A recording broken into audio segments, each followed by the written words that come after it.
Greetings, my name is Jaleisha Goss. I am a senior here at Savannah State University, majoring in mass communication with a minor in marketing and a concentration in public relations. Throughout this course, I have learned many things as it relates to the topic of fine arts. As a mass communication student, I had little to no knowledge of this topic prior to taking this class. Now that it is almost over, I am confident to say I understand more about art. One of the first things that stood out to me in this class was learning what is art exactly. And I learned that the study of fine arts is composed of many characteristics. These specific characteristics are influenced by the artist, their experience, as well as their purpose for creating the art. As a viewer of art, it is my job to decipher what message the artist is trying to send. And although all art is different, some things remain consistent through all art forms, such as complexity, education, and evolution. Fine arts is something that typically catches the eye of a person, but to really understand it, you have to allow it to stimulate your mind. Today, we use prehistoric paintings as a form of reference. Fine art covers a wide variety of images and objects. As a result, art is a complex concept to study. Through my research, I have gained knowledge on the topic of architecture. This was a subject that I knew very little about. I also learned that the different styles of architecture results from different needs and purposes for the buildings. The two topics that I chose to focus on for this presentation include religion and art and the transition of art. The transition of art refers to how art was evolved over time. The Paleolithic period is an area where humans first started using tools such as rocks, stones, and hand tools to create art. There are multiple purposes for this era. One of them includes the need to display human and animal representation to prove successful hunting. The Neolithic period is a time associated with polished stone tools, growth in architecture, and domestication of animals. This era is also referred to as the Stone Age. Megalithic art was also a development that was created during this area. The next transition that I learned about was the Paleolithic era. This took place during the years of 5,500 C to 1,700 BCE. This era ended with the start of the Bronze Era. The Paleolithic is sometimes referred to as the Copper Age because copper and stone were the main tools used during this era. The Paleolithic era helped develop structures such as brick, wood, stone, and eventually concrete, as well as metal. The Bronze Age, which is the next era, took place during 3,300 to 1,200 BCE. Technological developments such as writing were developed by humans during this time. The use of copper was in full effect to help create weapons and other objects. This era came to an end during the advancement of heating up metals. The next era that I learned about was the Iron Age. In this period, right after the Bronze Age, new tools were made of iron. This period lasted between 1,100 to 200 BCE. Iron-made materials were stronger. Tools such as pots, irons, vases, weapons, and drinking vessels are made from iron.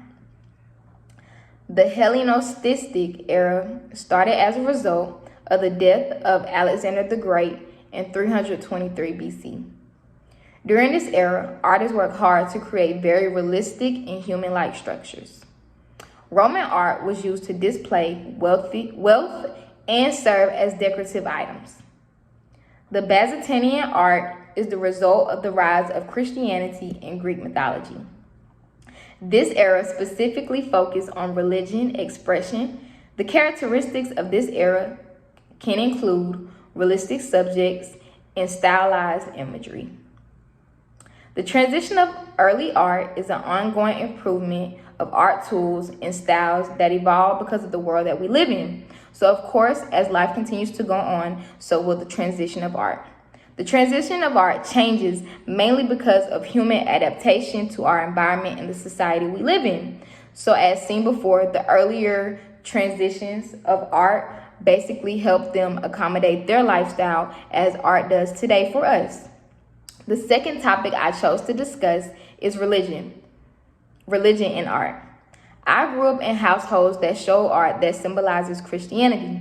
So for example, my grandmother always had a picture of the Last Supper above our kitchen table. Although there are other forms of art, such as sculptures, collection plates, this was something that really stood out to me because I could definitely relate to it. I did not know about these other art forms until I took this class, so now I feel that I'm very more informed, and when I go to church, I'll be specifically to make sure that I pay attention to these other art forms that are in my church. In addition, worship structures have played a role in the world of art. The goal of these structures are to provide a sacred place to worship and conduct different worshiping activities. Furthermore, each religion has their own specific purpose for art. For example, Christians choose to take up a collection during services. Typically, this collection is taken up in a decorative art object that is used to collect money. Warner Salmon is an example of an artist who designed a collection plate. His work depicts an image of Jesus, and under him is the Lord's Prayer.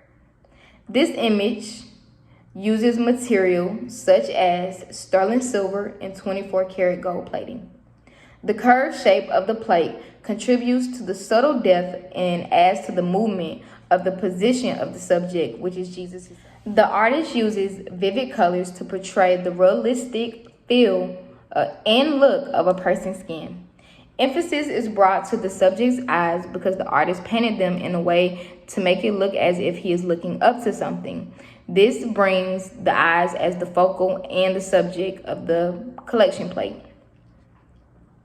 The elements and principles of art played a major role in this class. I learned that it is not frequent that an artist does not have a design when creating art forms. The design helps artists arrange different components to create a structuralized art form. Even if the art form is not intentional, there are 6 basic elements of design: line, shape, mass, perspective, texture, and color. The difference between the elements of design and the principles of design is that elements of design are the physical components of the artwork, opposed to principles of design, which are the components that are arranged in a way to make the art work together.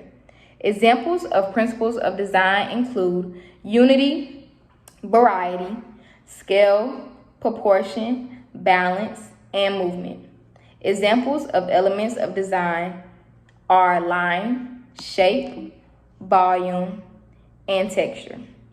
Art structure is important because when the arrangement of elements and principles of art work together, they help create appealing artwork, which is easier to look at and understand the message that the artist is trying to communicate to the viewer. Using the right elements and principles will help create a successful piece. This class has taught me more about art as a viewer. Thank you.